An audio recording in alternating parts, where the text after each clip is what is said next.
जय हिंद स्टूडेंट्स, स्वागत है आपका तगड़े क्लासेस पर। तो आज के लेक्चर में हम लोग इलेक्ट्रोलिसिस का जो क्वालिटेटिव एस्पेक्ट है उसका बचा हुआ पोर्शन डिस्कस करेंगे। तो स्टार्ट करते हैं हमारा आज का लेक्चर।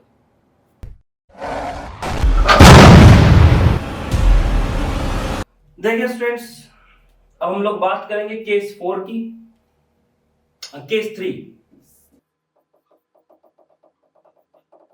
केस 3 क्या है?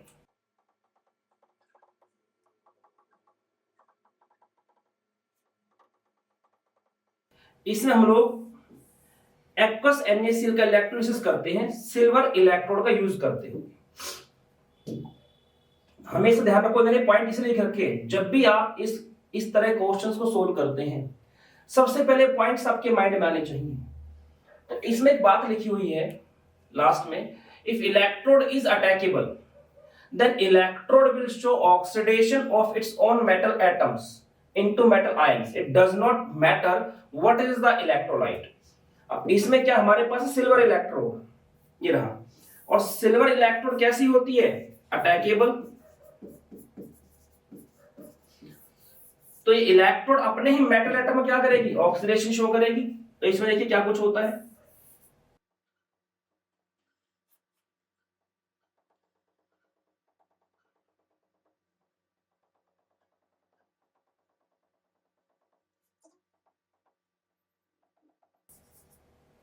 इस बार जो इलेक्ट्रोड्स है वो किसकी बनी हुई? सिल्वर की।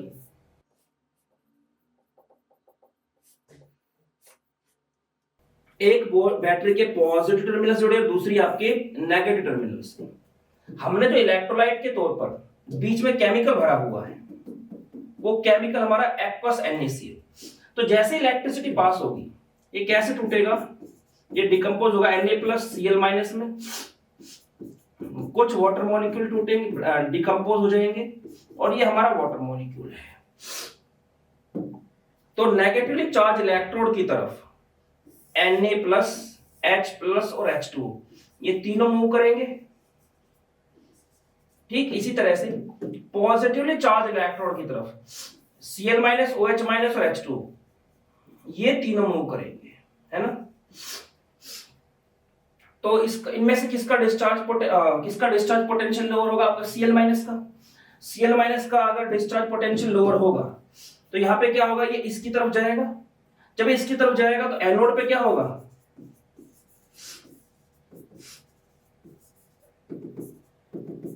एनोड पे 2Cl- गए, 2 इलेक्ट्रॉन लूज किए,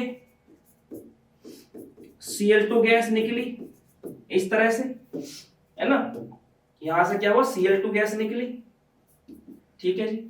कैथोड पे क्या होगा? 2 इलेक्ट्रॉन आएंगे, हमारे पास है H+, Na+ और H2। इनमें से किसका डिस्चार्ज पोटेंशियल लोअर होगा? H2O का होगा।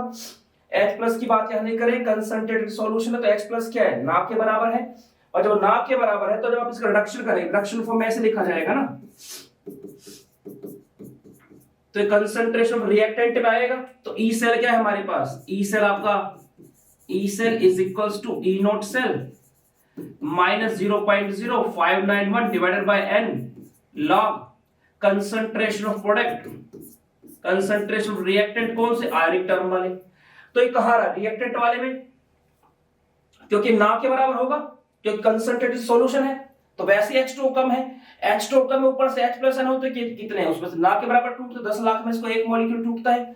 तो ये बहुत ही छोटा नंबर है, ये बहुत छोटा है, तो ये नंबर क्या हो जाएगा? पूरा बहुत ही बड़ा हो जाएगा। नंबर बड़ा हो जाएगा तो इसमें से कोई बड़ा नंबर माइनस करेंगे तो इसका रिजल्ट क्या आएगा? कम आएगा। तो जिसका reduction potential, standard reduction potential lower हो जाएगा, कम हो जाएगा, उसको हम प्रेफरेंस नहीं देंगे। कैथोड पे लिखा हुआ है, ये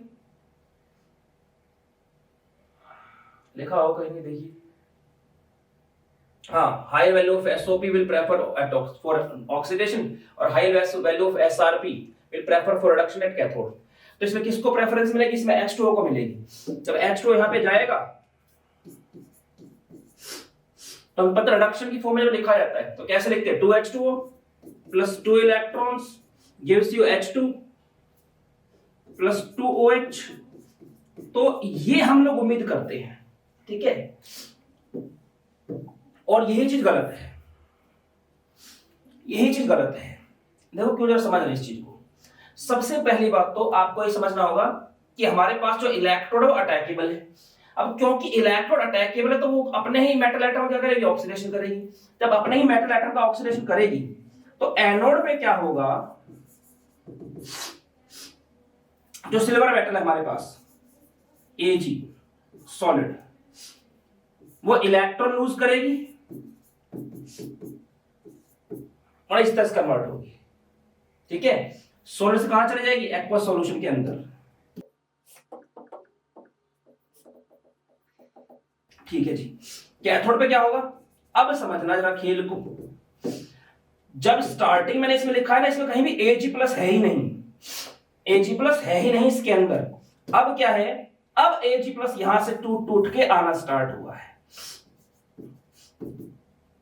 अब मेरे पास सॉल्यूशन में क्या है, Ag प्लस है, H2O है, Cl माइनस है, सॉरी Na प्लस है, H प्लस है, H2 और Ag प्लस है।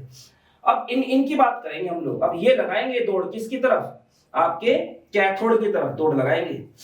तो क्यों मैंने ऐसा लिखा कि हमें पहले एनोड को लिखना होता है टू अवॉइड मिस्टेक, क्योंकि अगर मैं पहले कैथोड को लिखता तो बात को समझना, जब मैं कैथोड को लिखूंगा पहले तो मैंने एनोड की बात ही नहीं की है, तो ये यहां पे टूट के आएगा ही नहीं।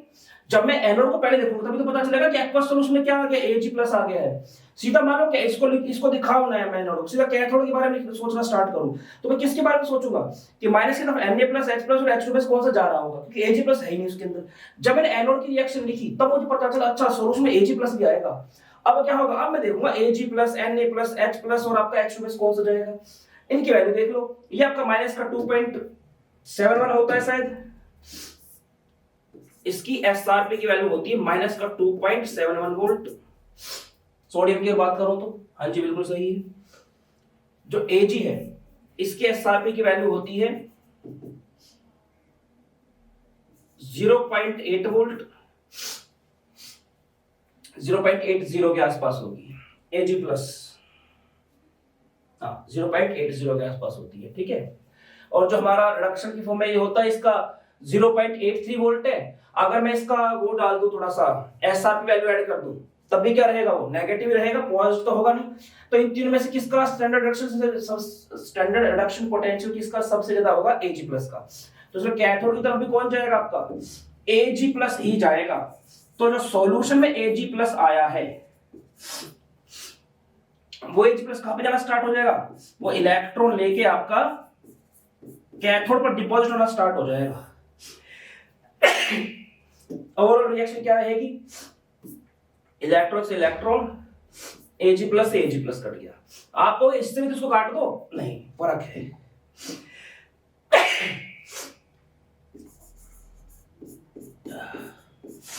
क्या फर्क है, जितना इस इलेक्ट्रोड पर वेट कम होगा सिल्वर का, ठीक उतना वेट यहां पर नहीं बढ़ेगा। क्यों, ये जो सिल्वर के आप इलेक्ट्रोड देख रहे हैं ये इम्प्योर है और ये वाली क्या है, प्योर है। अब इसमें क्या है, एंटीमनी बिस्मथ टाइप की कुछ इंप्योरिटीज भी होती हैं, तो ये टूटेगा ना, जो टूटती है तो इसकी कुछ इंप्योरिटीज जो होती है वो यहां पे नीचे सेटल डाउन हो जाती है, सिल्वर एंटीमनी बिस्मथ टाइप की।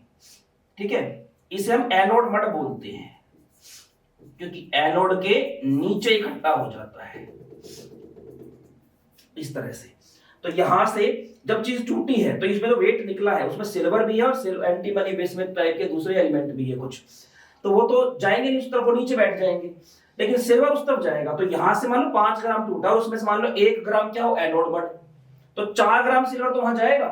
लेकिन यहां से इलेक्ट्रोड का वेट कितना कम हुआ, 5 ग्राम, यहां पे कितना चढ़ा है आपका 4 ग्राम। ठीक है, तो ये आपकी प्योर होती है, प्योर सिल्वर की इलेक्ट्रोड, ये आपकी इम्प्योर होती है।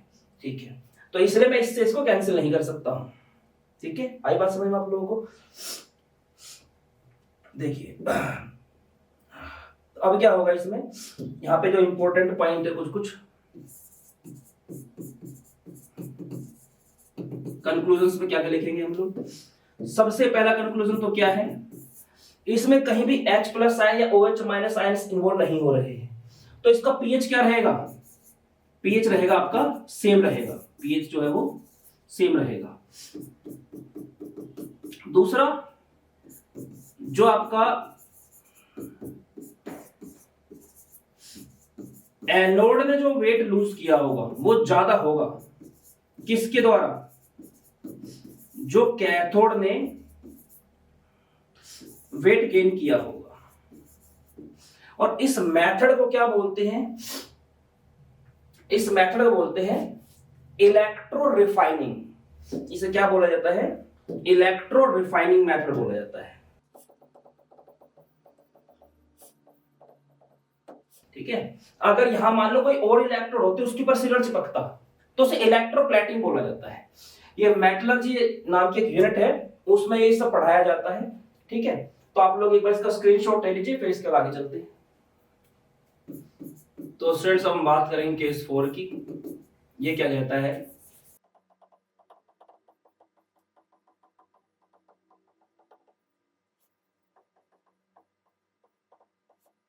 ये कहता है एक्वस CaSO4 सॉल्यूशन है, उसका इलेक्ट्रोलिसिस करना है। और कैसे करना है कि एनोड के तौर पर तो आप लेंगे सिल्वर की इलेक्ट्रोड को, और कैथोड के तौर पर आप लेंगे कॉपर के इलेक्ट्रोड को। तो देखिए क्या होता है,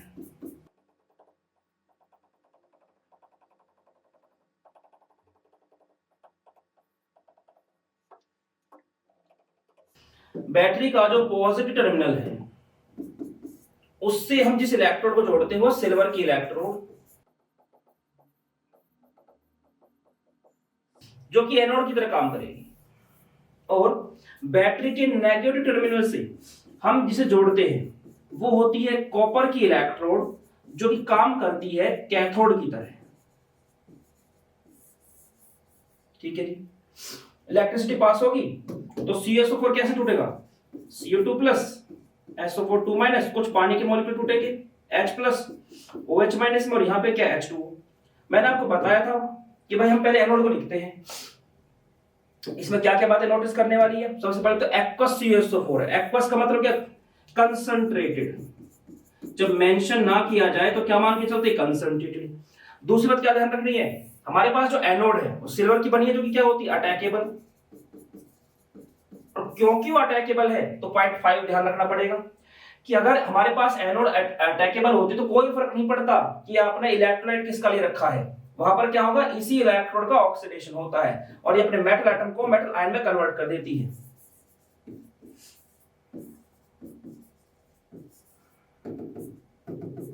ठीक है, तो यहां पे क्या होगा, ये जो सिल्वर की इलेक्ट्रोड आप देख रहे हैं ये टूट टूट के Ag प्लस आयन में कन्वर्ट होनी स्टार्ट हो जाएगी। यहां से हमारे पास सिल्वर टूटेगा और Ag प्लस आयन के तौर पे इलेक्ट्रोलाइट के इस घोल में शामिल होना स्टार्ट हो जाएगा। अब क्या है, हमारे पास ऑक्सीडेशन किसका हुआ, सिल्वर की इलेक्ट्रोड का, और ये किस में गया, Ag प्लस में।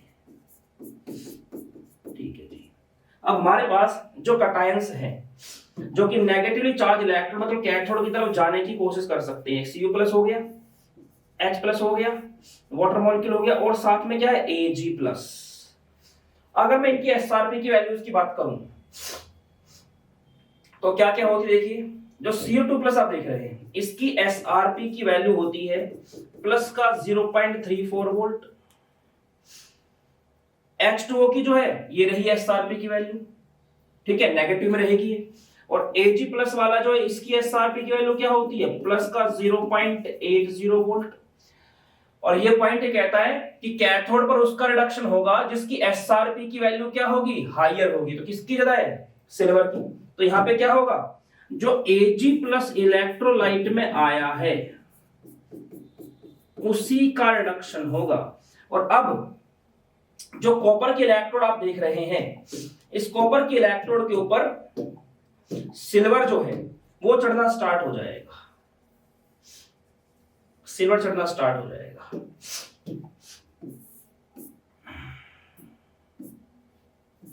ठीक है, यहां पे आपका ये इस तरह से है। अब क्या क्या बात इसमें ध्यान रखने वाली है,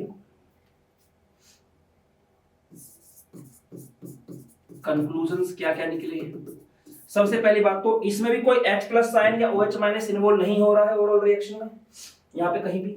तो इसका मतलब क्या, इसका पीएच भी क्या रहेगा, इसका पीएच आपका कांस्टेंट बना रहेगा। दूसरी चीज, ये प्रोसेस जो होता है ना, जिसमें मेटल इलेक्ट्रोड किसी और एलिमेंट की, तो उसके ऊपर कोई और एलिमेंट चढ़ा दिया गया, इसे बोलते हैं इलेक्ट्रोप्लेटिंग। ये प्रोसेस क्या कहलाता है, इलेक्ट्रोप्लेटिंग। और आपने देखा होगा घरों में जो चांदी के बर्तन होते हैं वो इसी तरह से होते हैं कि जो हमारे पास कॉपर होता है उस पर क्या है, सिल्वर की सिर्फ एक परत चढ़ाई, एक वक्र चढ़ाया जाता है, चांदी का पूरा बर्तन नहीं होता है वो नॉर्मली।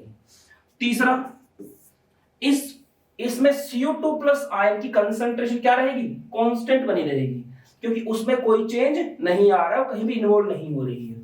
तो इसकी जो कंसंट्रेशन है, ये कंसंट्रेशन का साइन होता है, ये वाला ब्रैकेट जो होता है, ये क्या रहेगी, ये सेम रहेगी। ठीक है, तो इसका स्क्रीनशॉट ले लीजिए, फिर आगे चलते हैं।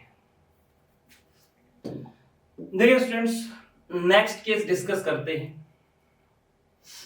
केस नंबर 5 है शायद।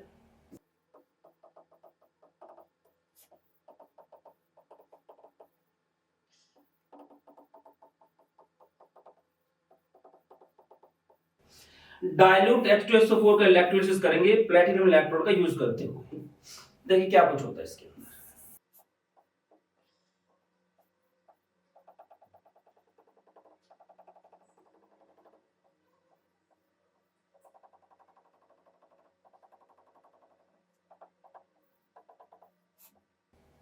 दोनों इलेक्ट्रोड्स हमारी प्लैटिनम की बनी हुई है, बीच में हमने H2SO4 भरा हुआ है, मतलब डाइल्यूट H2SO4 है, मतलब H2SO4 के ना के बराबर है बिल्कुल। अब यहां पर कुछ चीज समझनी होगी आपको। इलेक्ट्रिसिटी पास होगी तो जो थोड़ा बहुत H2SO4 है ना के बराबर, वो H प्लस HSO4 माइनस में टूटेगा। कुछ पानी के मॉलिक्यूल डिकम्पोज होंगे H प्लस और OH माइनस में, हमारे पास वाटर का मॉलिक्यूल है ही।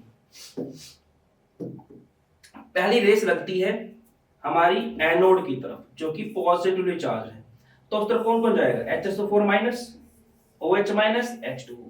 ये तीनों भागेंगे एनोड की तरफ, और जो कैथोड की तरफ भागने वालों में से होंगे वो क्या होंगे, H प्लस और H2, ये दोनों। तो अब देखिए जरा समझना चीज को, क्योंकि ये डाइल्यूट H2SO4 है, ना के बराबर है मेरे पास जो H2SO4 है, तो जो हमारा अनायन होता है, जब मैं इसका ऑक्सीडेशन करूंगा तो इलेक्ट्रॉन लूज करेगा ना, तो हमारे पास यहां इस तरफ न्यूट्रल स्पीसी होगी और इस तरफ क्या होंगे, सॉरी इधर इलेक्ट्रॉन, यहां पे क्या HSO4 माइनस। तो जो मेरे पास रिएक्टेंट साइड है उसकी तरफ अनायन होगा। हमारे पास जो नस्ट इक्वेशन का फॉर्मूला होता है, क्या होता है, E cell is equals to E naught cell minus 0.0591 divided by n log, हमारे पास जो भी कंसंट्रेशन टर्म दिखा रखी है, प्रोडक्ट की तरफ जो आयनिक टर्म होती है या जो रिएक्टेंट की तरफ आयनिक टर्म होती है। ठीक है, अब यहां पे क्या है, प्रोडक्ट तरफ तो न्यूट्रल रहेगा, रिएक्टेंट वाली आयनिक टर्म आएगी, और ये क्या ना के बराबर है क्योंकि डाइल्यूट है। डाइल्यूट मतलब क्या, ना के बराबर दिया गया है, तो ये नंबर क्या होगा, वेरी स्मॉल। जब डिनोमिनेटर बहुत छोटा हो जाएगा तो ये नंबर क्या होगा, बड़ा होगा, और E नोट सेल में से बड़ा नंबर माइनस करेंगे तो नेट रिजल्ट क्या बचेगा, वो छोटा रहेगा। तो इसकी SOP की वैल्यू क्या रहेगी, काफी छोटी रहेगी। इसकी SOP की वैल्यू क्या, काफी छोटी हो जाएगी। उसके मुकाबले H2 क्या है, H2 मैक्सिमम H2 है इसके अंदर, देखो डाइल्यूट ना के बराबर है, और H प्लस और OH माइनस में क्या है, 10 लाख में से एक मॉलिक्यूल टूटता पानी का, तो इस मैक्सिमम क्या रहेगा हमारे पास, H2 रहेगा। तो H2 का क्या होगा, यहाँ पे ऑक्सीडेशन होगा। इसी की SOP की वैल्यू क्या करेगी, डोमिनेट करेगी, ज्यादा होगी। तो हमारे पास यहाँ पे क्या होगा, H2 का ऑक्सीडेशन होगा, और ऑक्सीडेशन जब होता है तो अब ये लिखते हैं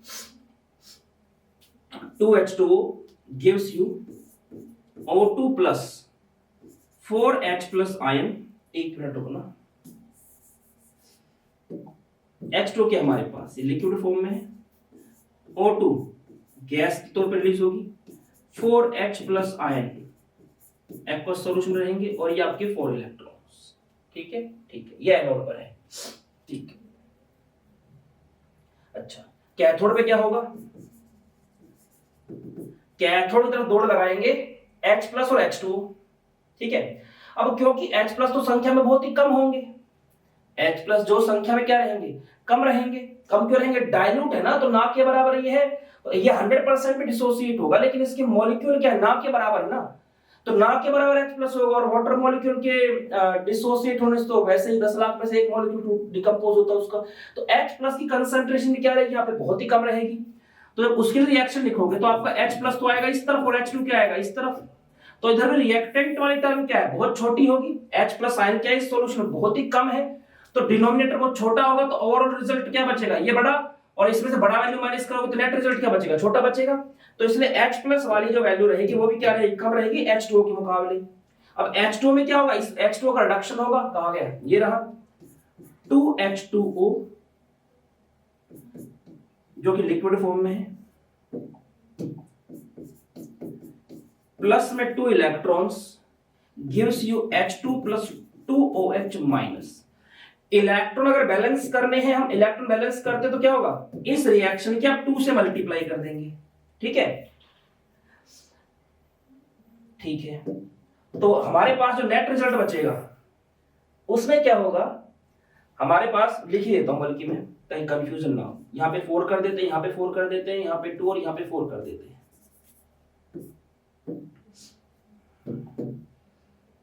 यहां पे कितना था, रिडक्शन में 2 था, तो यहां पे 4 कर देते हैं। यहां पे H2 था, यहां पे 2 कर देते हैं, यहां पे 4OH माइनस, यहां पे 4 इलेक्ट्रॉन। अब जो कैंसिल होता है उसे कैंसिल कर दो आप, 4 इलेक्ट्रॉन से 4 इलेक्ट्रॉन कैंसिल हो गए, ठीक है।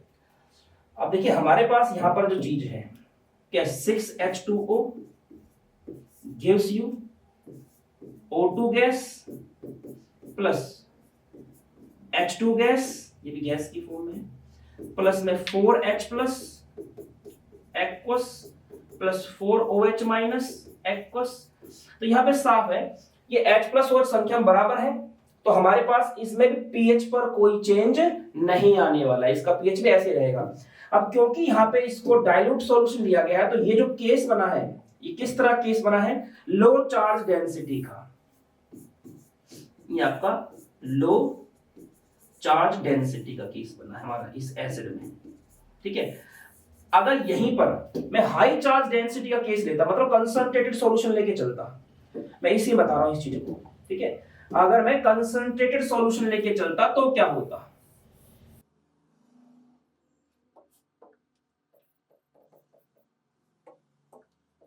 In case of high charge density,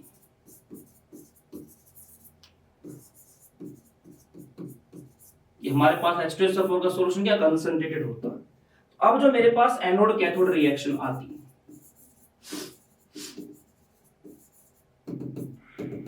देखो H2SO4 एक स्ट्रॉन्ग एसिड होता है, तो मैं उसको ज्यादा अमाउंट में, मतलब इस बार क्या है, इस बार आपका पानी ना के बराबर है, ठीक है। तो वो जब डिकम्पोज होता है वो टूटता H प्लस और HSO4 माइनस में टूटता हो, H प्लस और HSO4 माइनस में। तो हमारे पास अब जो अनायन होते वो क्या क्या होते, एक तो होता है HSO4 माइनस, पानी कुछ मॉलिक्यूल टूटते OH माइनस और H2O। इस बार HSO4 माइनस क्या है, काफी ज्यादा है, काफी ज्यादा। तो अब की बार जब मैं इसको लिखूंगा, आपका ये ऑक्सीडेशन शो करेगा, हाँ ये आपका रिएक्टेंट साइड पे लिखा था HSO4 माइनस, अभी मैंने बताया था, फिर यहाँ पे न्यूट्रल बन जाती स्पीसी, तो रिएक्टेंट में आ गया नहीं। तो इस बार रिएक्टेंट क्या काफी बड़ा है, क्योंकि मैंने क्या लिया, कंसंट्रेटेड सॉल्यूशन लिया। तो जब आपके वो ऑलमोस्ट 100% टूटता है H2SO4, तो बहुत ज्यादा संख्या में क्या होंगे H प्लस और HSO4 माइनस। तो HSO4 माइनस की कंसंट्रेशन काफी ज्यादा है, तो जब डिनोमिनेटर काफी बड़ा होगा तो ये नंबर क्या होगा, छोटा होगा बहुत ही। जब इसमें छोटा नंबर माइनस करोगे तो नेट रिजल्ट क्या आएगा, बड़ा आएगा। तो इस बार HSO4 माइनस जो है इसका होगा ऑक्सीडेशन,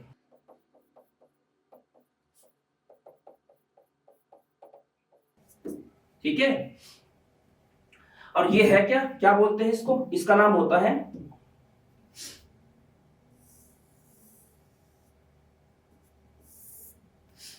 पर ऑक्सी डाई सल्फ्यूरिक एसिड। जो कि मार्शल एसिड के नाम से भी फेमस है। मार्शल एसिड कह लो या परऑक्सी डाइसल्फ्यूरिक एसिड, ठीक है, ये बनता है। कैथोड पे क्या रहा हमारे पास भाई, हमारे पास भर भर के H+ आयन है। अब क्या हमारे पास बहुत ज्यादा H+ आयन है, कंसंट्रेटेड सॉल्यूशन है, तो उसका क्या होगा, उसका ऑक्सीडेशन हो जाएगा।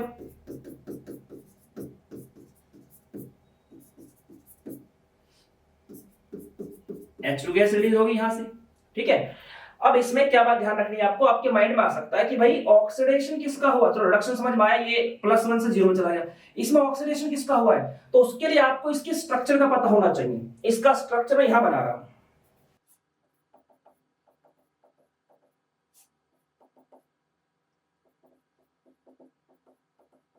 ये इसका स्ट्रक्चर होता है।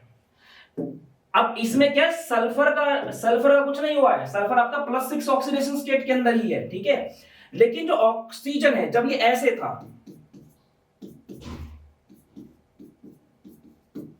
तो यहां पे तो ऑक्सीजन है ना, ये -2 ऑक्सीडेशन स्टेट रखता है, -2।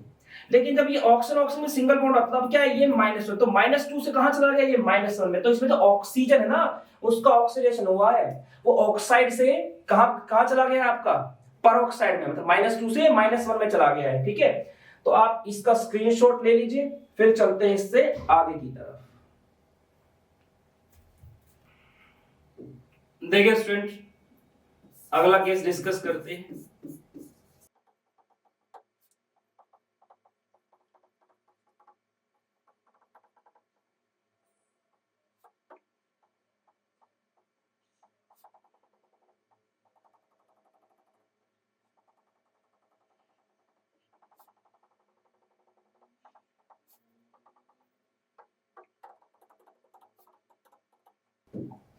सोडियम एसिटेट क्या होता है,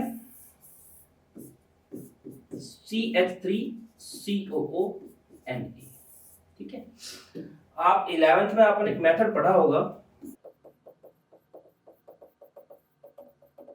कॉल्ड बेस इलेक्ट्रोलिसिस मेथड,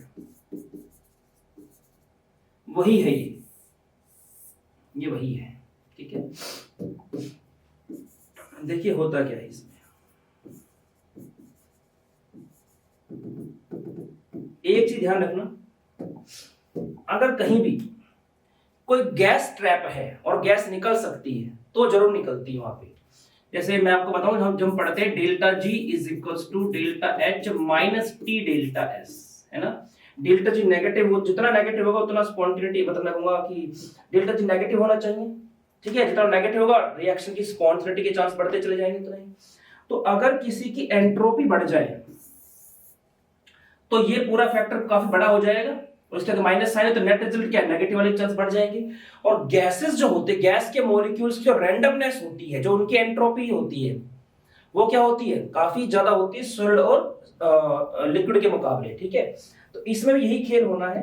देखिए जैसे इलेक्ट्रिसिटी पास होगी, होगा क्या, सोडियम एसिड टूट जाएगा एसीटेट आयन में, सोडियम आयन में कुछ पानी के मॉलिक्यूल्स टूटेंगे और ये वाटर का मॉलिक्यूल। अब इसमें से आपका जो माइनस चार्ज वाले हैं, एसीटेट आयन, OH - H2, क्योंकि आपका मेंशन ही किया गया, तो कैसा सॉल्यूशन मान के चलेंगे हम, कंसंट्रेटेड। तो उसमें क्या होगा आपका, हमारे पास जो पानी है वो काफी कम है, पानी कम है, और पानी के मॉलिक्यूल तो डिसोसिएट क्या होते हैं, बहुत कम होते हैं। तो हमारे पास क्या होगा, OH - N बहुत ही कम है, पानी भी कम है, तो किसके चांस ज्यादा यहां पहुंचने के, एसीटेट आयन के। और इसके SRP की वैल्यू होती है -0.2, तो SOP की वैल्यू क्या होगी, इसकी 0.2 होगी, +0.2, ठीक है, जो कि बाकियों के मुकाबले ज्यादा। वैसे भी कंसंट्रेशन ज्यादा है, कंसंट्रेशन ज्यादा, तो ऑब्वियस सी बात है इसका ई सेल क्या हो जाएगा, बढ़ जाएगा, ठीक है, तो हायर वैल्यू आएगी उसकी। तो एनोड पे क्या होगा, थोड़ा सा मैं इसको नीचे लिखूंगा,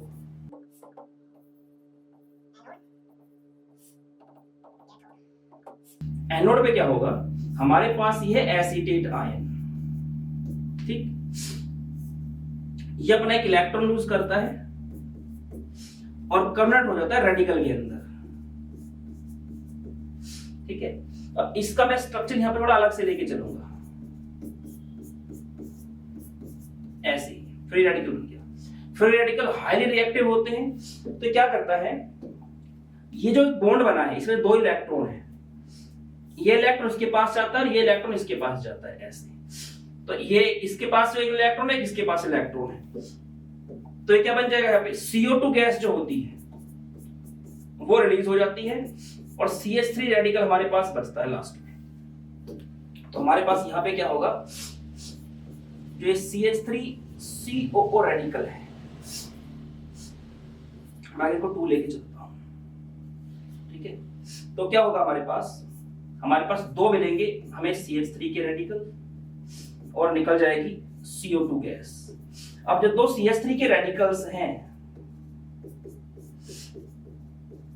ये आपस में कंबाइन हो जाएंगे और बनाएंगे ईथेन गैस। और कैथोड की बात करें तो इसकी तरफ कौन सा है हमारे पास, H2 है हमारे पास यहाँ पे, ठीक है। तो H2O क्या होगा, यहाँ पे रिडक्शन होगा जो कि इस रिएक्शन के थ्रू होगा,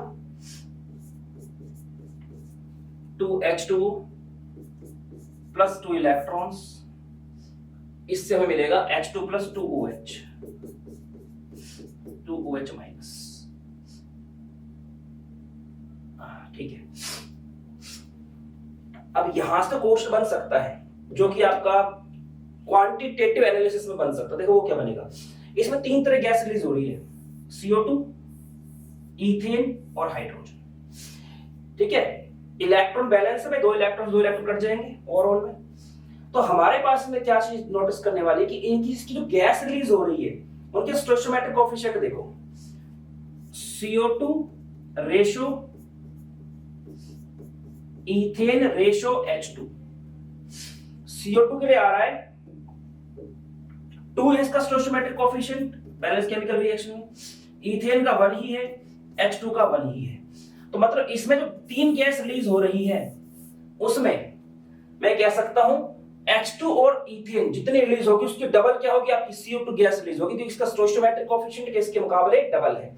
दूसरी बात क्या ध्यान देने वाली है, इसमें जो चीज फॉर्म हो रही है वो क्या आपका OH माइनस आयन है, ठीक है। और OH माइनस आयन बढ़ने का मतलब क्या होता है कि इसका pH वैल्यू बढ़ती चली जाएगी। जब pH वैल्यू से याद है पिछले कोर्स में शायद मैंने pH वैल्यू की बात नहीं की है, तो उसकी बात कर लेते हैं एक बार। हमारे पास जो अभी मैंने H2SO4 का केस डिस्कस किया था, इसका स्क्रीनशॉट आप ले लेना बेशक।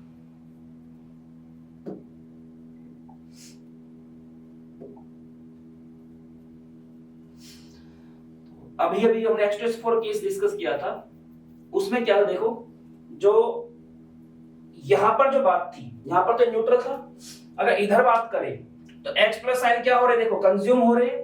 अब क्योंकि H प्लस आयन कंज्यूम हो रहे हैं, H प्लस आयन घट रहा है, ठीक है। तो इसका मतलब क्या, pH की वैल्यू क्या करेगी, इसके अंदर इंक्रीज करेगी, इसकी pH की वैल्यू क्या कर जाएगी, इस वाले केस में इंक्रीज कर जाएगी, इस वाले में कोई फर्क नहीं पड़ेगा, ठीक है।